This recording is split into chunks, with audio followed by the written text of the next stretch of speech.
register. Yang ada di dalam register sebenarnya apa? Kalau mungkin agak bingung menjelaskan fungsinya atau cara kerjanya atau apa itu register, mungkin flip flop. Oke, flip flop. Siapa yang menjawab tadi? Mas Bagas ya? Saya, Pak. Atau siapa tadi? Saya.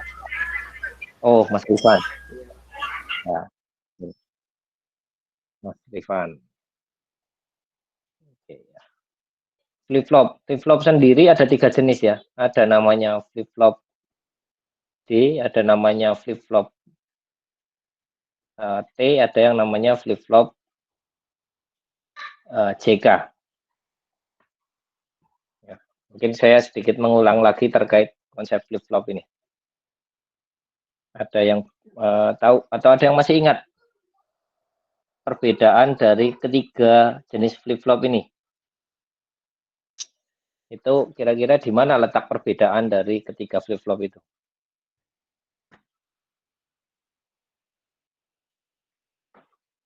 Barangkali ada yang bisa menjawab. Atau mungkin sebelum ke sana ya sudah saya membuat tabel kebenaran dulu terkait dengan yang pertama JK dulu ya. Flip flop JK ya. Inputnya ada 2, ada C dan K, kemudian outputnya ada 1 itu kan QN ya, anggaplah QN output saat ini gitu ya, karena flip flop dia punya output yang sebelumnya. Karena ada 2 input, berarti di sini ada 4 kemungkinan 00, 01, 10 dan 11. Kalau J-nya 0, K-nya 0, QN-nya berapa nilainya? Mungkin ada yang masih ingat.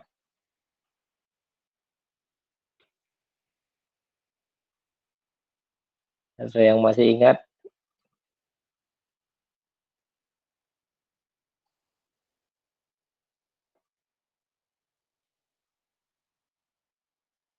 Barangkali ada yang bisa menjawab.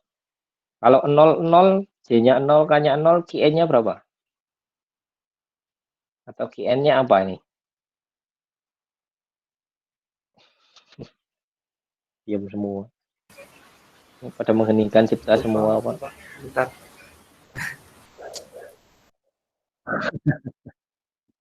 Ya, oke lah. Kalau karakteristik JK itu ya, kalau J-nya 0, K-nya 0, itu berarti dia mengikuti output sebelumnya. Artinya kalau sebelumnya 0, ya kondisi output saat ini 0. Kalau kondisi sebelumnya 1, berarti kondisi saat ini juga 1. Gitu ya. Kemudian kalau J-nya 0, K-nya 1, QN-nya adalah 0. Gitu ya. Jadi QN ini selalu mengikuti nilai J sebenarnya. Tapi untuk 2 ini. QN-nya berarti ini 0. Jadi kalau kondisi sebelumnya 0, kalau misalkan J-nya 0, K-nya 1, QN-nya jadi 0. Kondisi sebelumnya 1, QN-nya juga sekarang menjadi 0. Ya. Kemudian kalau J-nya 1, K-nya 0, ya, QN-nya 1.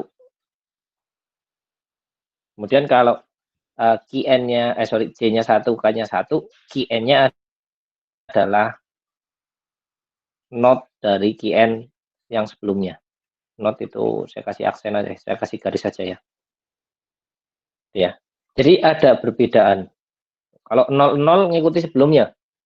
Kalau sebelumnya 0 berarti sekarang 0. Kalau sebelumnya 1 berarti sekarang 1. Kemudian kalau J-nya 1, K-nya 1, dia mengenotkan kondisi sebelumnya. Gitu ya. Jadi kalau kondisi sebelumnya 0 dinotkan jadi 1, kalau kondisi sebelumnya 1 dinotkan jadi 0. Itu melihat input dari J dan K. Kalau selain itu yang berbeda kondisinya antara J dan K, berarti J-nya 1 atau J-nya 0, berarti QN itu mengikuti nilai J. Gitu ya. Kalau J-nya 0, K-nya 1, berarti ngikutin nilai J, berarti Qn-nya adalah 0.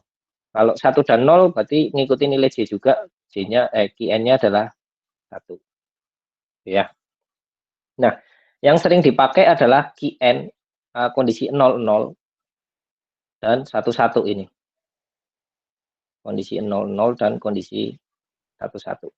Yang kemudian ini disederhanakan menjadi flip-flop toggle.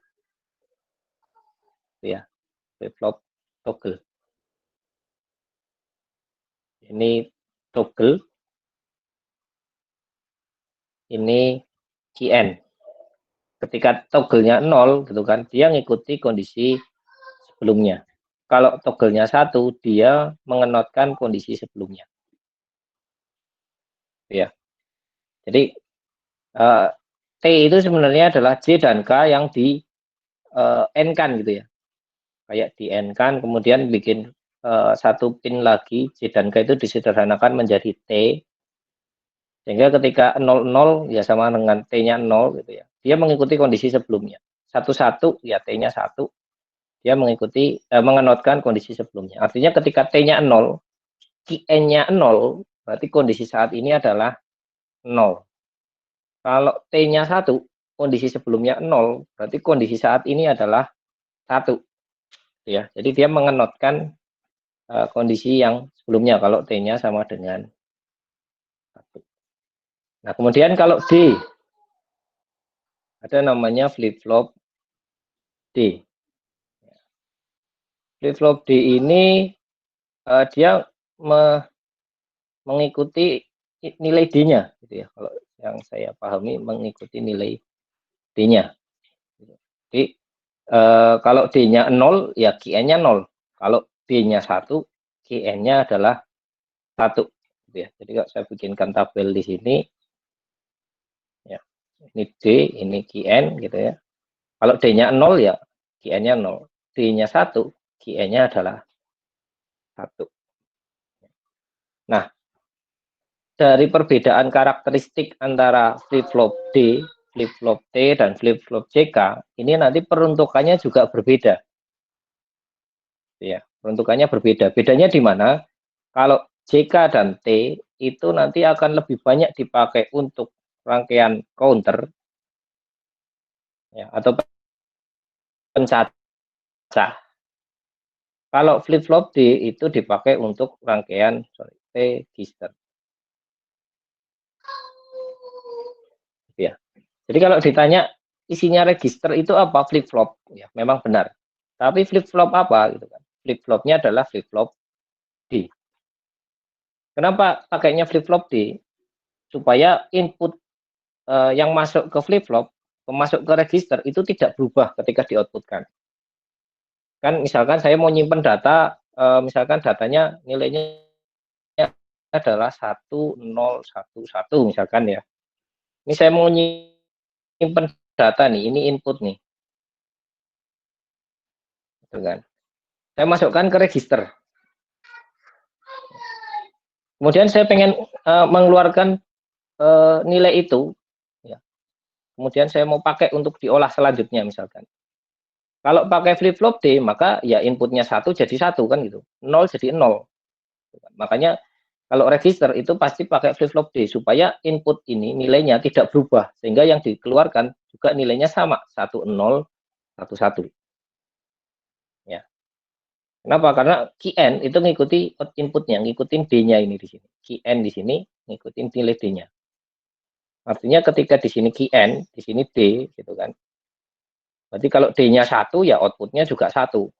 Kalau D-nya 0 ya outputnya juga 0. Dia tidak mengubah, tapi dia hanya menyimpan saja. Menyimpan sementara. Ya. Nah, bedanya dengan memori apa gitu kan? Memori itu adalah register dalam jumlah banyak. Jadi istilahnya bagian terkecil dari memori itu namanya register gitu ya. Kalau manusia kan bagian terkecil dari manusia namanya sel gitu ya. Nah, kalau memori itu bagian terkecilnya namanya adalah register. Register ini masih punya bagian terkecil lagi namanya flip-flop. flip-flop yang dipakai adalah flip-flop D. Ya. Kenapa pakai D? Karena flip-flop D tidak mengubah nilai output gitu ya dari nilai input. Jadi nilai inputnya apa ya yang dikeluarkan itu. Nah, kemudian kalau JK dan T, di sini ada T, JK dan di sini ada T ya. Ini peruntukannya berbeda lagi. Dia dipakai untuk counter. T itu kepanjangannya sebenarnya toggle ya. Bukan toggle tapi toggle ya. Toggle itu kayak saklar itu namanya toggle itu saklar. Gitu ya. Kalau saya cetek off, saya cetek lagi on gitu. Itu toggle gitu ya. Nah, dengan prinsip kerja seperti saklar tadi, on off tadi gitu kan. Nah, itu dipakai untuk membuat sebuah counter ya. Jadi ketika ada sinyal masuk kemudian kondisinya T-nya misalkan 0 berarti nanti jadi 0 jadi kondisi sebelumnya gitu kan. Kalau ada perubahan nilai T maka kondisi sebelumnya berubah. Jadi dia switch mengubah kondisi ketika nilai T-nya berubah dari 0 ke 1. Kalau nilainya masih 0 dia tidak berubah. Nah, ini yang dimanfaatkan untuk counter. Counter counternya ya bisa asinkronus, bisa asinkronus gitu ya. Sinkronus berarti satu clock, kalau asinkronus berarti flip-flopnya punya clock sendiri. Ya, mungkin kalian sudah pelajari itu, bahkan sudah praktikum kok kalau nggak salah. Itu ya, ini terkait register. Jadi apa fungsinya register? Dia hanya untuk menyimpan sementara, gitu ya, menyimpan sementara sebuah nilai dalam bentuk bit, ya, dalam bentuk bit, gitu ya, supaya nanti ketika mau digunakan lagi bisa langsung dikeluarkan. Kemudian register itu ada 4 jenis. Ada yang masih ingat register? 4 jenis register.